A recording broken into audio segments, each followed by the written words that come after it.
Salam hörmətli izləyicilər. Bu gün qarşınızda Wilson Akademidən Fuad müəllimdir. Bu gün qarşımızda sifət və zərf qaydasına aid bir testimiz var. Gəlin bir yerdə analiz edək.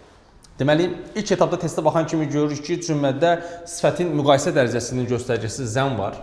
Ona görə də bir cümlədə zəm varsa, orada müqayisə dərəcəsində tək hecalarda çox hecalarda mor olur.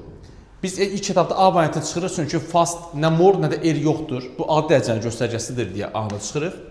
Və D variantında çıxırıq ki, est sifətin üstünlük dərəcəsinin göstəricisidir. Eyni zamanda zərfin üstünlük dərəcəsidir. Buna görə D-ni də çıxırıq. Y variantını niyə çıxırıq dostlar? Çünki bir sözə, buradakı kök, ana kök fastdır.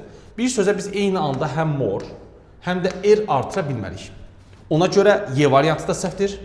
Cavab qaldı B və C variantı. Və əksər şagird burada baxır ki, bu nöqtə xəbərə aiddir və xəbər feili xəbər aid olduğuna görə burada zərf götürürlər. Amma bir yerdə çaşırlar ki, burada fastlı sözü yoxdur dostlar. Bu üstə xətt çəkirik. Fast özü həm sifətdir, həm zərfdir.